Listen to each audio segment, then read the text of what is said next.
Hello, Liverpool fans. Welcome to the Liverpool Report, your go-to source for the latest news, match updates, and transfer stories straight from Anfield. Don't miss out on any of the action. Hit that subscribe button now and stay in the loop with all things Reds. Liverpool fans are hoping Trent Alexander-Arnold follows Steven Gerrard's example by rejecting Real Madrid. The 26-year-old England international could leave Anfield on a free transfer this summer when his current Anfield deal expires. These links are bringing back memories of the time Los Blancos were keen on signing Gerrard when Jose Mourinho was the manager. Having failed to sign him at Chelsea and Inter Milan, Mourinho thought he could finally sway Gerrard to Real Madrid. To his immense disappointment, the Liverpool skipper rejected him for a third time and remained at Anfield. While Alexander-Arnold's career trajectory is similar to that of the legendary Liverpool captain, the context of both players is different. Unlike the right-back, Gerrard had unfinished business at Anfield. In 2015, looking back on Mourinho's desire to bring him to the Spanish capital, Gerrard said, "I'd have signed for him 3 times if I was not a Liverpool fan, and Liverpool were not in my heart. He is the reason why my head was turned on a couple of occasions." But he understood why he could not do it. "It's because I love Liverpool Football Club." When asked whether he had ever pondered on his decisions, Gerrard replied, "I did at the time wonder at what might have been. But for me, I said to myself when I sat down with my dad and my brother, that if I win a couple of trophies at Liverpool, then it would mean an awful lot more to me than if I win 10 at Chelsea or Inter Milan or Real Madrid. It always means more when you win for your people." Despite winning the Champions League, the Europa League, 2 FA Cups and 3 League Cups with Liverpool, the Premier League title was always out of Gerrard's reach. When Mourinho came calling, Gerrard still had a burning desire to win their first league title since 1990. Alexander-Arnold doesn't have the same emotional anchor keeping him at Liverpool. He has won every possible trophy and is also on track to win a second Premier League title, while arneslot's side also strong contenders to win the Champions League too after topping the new format with 7 victories in 8 matches. When quizzed on the Liverpool star's future earlier in January, Slot played it cool. However, he did reassure supporters that transfer gossip hadn't distracted Alexander-Arnold, whose admission of wanting to win the Ballon d'Or above all else suggests the Santiago Bernabeu could soon be his home. The Liverpool boss said if it would destabilize players at Liverpool if other people talk about them, then we would really have a problem, because if you play at one of the biggest clubs in the world, everybody is always for 12 months long talking about you, sometimes in relation to other clubs. That happens so many times for our players, so if that destabilizes them, then we really would have had a problem. Not only now, but in the last 6 months, because there were some talks about our players in the last 6 months, and I don't think it destabilized them at all. Paul Merson has tipped all 3 of Liverpool's contract rebels to leave in the summer, if the Reds win the Premier League.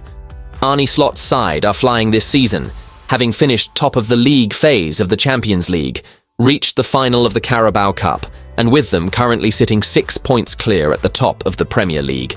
But their incredible campaign has been overshadowed slightly by the futures of Mo Salah, Virgil-van-Dijk, and Trent Alexander-Arnold. All 3 will see their contracts expire in the summer. So far, there has been no public progress on talks over a new deal for any of that trio. And Merson believes that should Liverpool complete the job and win their second Premier League title, all 3 will be on their way out of Anfield. "Call me a cynic, I don't think any of them sign," Merson told Sky Sports. "I think they wait and see. If they win the league, I don't know where you go if you're Liverpool. When Liverpool won the league in COVID, it wasn't the same. You watch them lift the trophy. The cop wasn't there. The fans. They hadn't won it for a long time. If they go and win it this time in front of their fans. I just think Salah, Van Dijk, Trent, they've won the Champions League. They've won the Premier League in front of the fans, which will be a lot different, believe me. Then I don't see them signing. Call me a cynic. But we're talking 18 months now. They get a pay rise when they sign. They don't sign for the same. That might be 50 grand a week. 50 grand a week over 18 months is a lot of money. For me, I'm not sure they sign if they win the Premier League." Boss Slot has been frequently asked about the futures of the trio, but has largely avoided making any comments. Ahead of the thrashing of Tottenham on Thursday, he confirmed that none of Salah, Alexander-Arnold or Van Dijk had yet signed a new contract. "We have some contractual situations that you probably don't know about," Slot laughed. "But Trent, Mo and Virgil haven't extended yet, so we are aware of the fact that we have to be sharp and ready for things that can happen. My life is mainly short-term, but we have so many quality people at this club that look at the longer term as well. You always have to be prepared for all the new things coming up. The players that don't play a big part at the moment, will they be able to do this another year? Will they fight for their place, or will they want to go somewhere else? So we have to be prepared for the next window and what we can do." Arne Slot has revealed Trent Alexander-Arnold will miss Liverpool's upcoming FA Cup clash against Plymouth as he continues his recovery from a leg injury, but there is a chance the defender could be back in action against Everton. Alexander-Arnold was absent as Liverpool booked their place in the Carabao Cup final by beating Tottenham 4-1 on aggregate, having been forced off in his side's 2-0 win over Bournemouth earlier this month.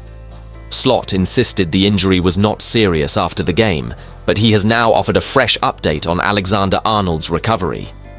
When asked if the full-back could feature against Plymouth on Sunday, Slot replied, "No, I don't think so yet. That's going to be too early for him." Difficult to say about the Merseyside derby. Like I said before, it's not going to take months and not even weeks, but that's only 3 days after the Plymouth-Argyle game, so let's wait and see if he is available. We also have to look at the long term. Of course, we don't want to take any risks with so many games afterwards coming up. But if he's fit, then of course we will use him. Connor Bradley has deputised for Alexander-Arnold, and Slot has hailed the 21-year-old after he assisted Dominik Szoboszlai's goal against Tottenham. The smartest thing is not to lose the ball when Bradley goes forward, and he has to understand when to make the run, Slot said. For 3-0, it was a great choice because Maka had the ball. If Maka has the ball, I would make the run as a teammate as well, because he will find you with the perfect pass. Of course, we always have Ibu and Virgil behind the ball as well as Ryan, so if we do lose the ball, we have defenders back. I think it's fair to say that for many positions, we have 2 very good players. I can go through the whole team. It's normal when you work at a club for this magnitude. Right, full-back is definitely a position where that is true. Slot also revealed that midfielder Tyler Morton could be out of action for around a month with a shoulder problem. James McConnell started ahead of Morton when Slot heavily rotated his side against PSV Eindhoven in the Champions League last month. You watched PSV as well, and what I saw was him competing with the other midfielders. He is competing with them, always gives everything he has, Slot said when asked about McConnell. Morton is out with an injury for a while, so that means he was maybe our 6th midfielder and James is taking that position now, so it's him doing well and the injury to Morton. Virgil van Dijk has scotched claims that he has already signed a new contract, insisting that he is still none the wiser as to whether he will be at Liverpool next season. The Reds captain, 33, is now inside the final 6 months of his deal, and, like Trent Alexander-Arnold and Mohamed Salah, will be a free agent at the end of the 2023-24 campaign, unless a new agreement is reached in the coming months. Van Dijk's situation, much like it has with his teammates, has sparked relentless speculation over his future. The Dutchman is also now free to negotiate a pre-contract agreement with interested clubs from overseas. While he has remained relatively tight-lipped through the season on his contract situation, there have recently been claims that a deal has already been reached. But Van Dijk set the record straight in the aftermath of Liverpool's triumph over Tottenham in the Carabao Cup semi-finals, telling Sky Sports, "I am feeling good. What the future brings, I have no idea. Anyone who says they know, they are absolutely wrong." While Van Dijk's future beyond the end of the season is uncertain, he will lead Liverpool out at Wembley next month when they face Newcastle in the Carabao Cup final. But neither he or his teammates will be getting carried away, given they are also top of the Premier League and already in the last 16 of the Champions League, ahead of their FA Cup 4th-round tie with Plymouth-Argyle of the Championship on Sunday. Van Dijk added, "I will lead the boys in the best possible way. I'm always proud to be leading out the boys. These occasions are obviously special, and we're really looking forward to it. When the time is there, We will be ready. It will be a difficult game, but any game that we play at the moment is difficult. We have to keep going, and let's see what it brings. It sounds very good. We're really looking forward to it. It was always going to be difficult today, but we did very well. I'm proud of the boys, and now we focus on the FA Cup.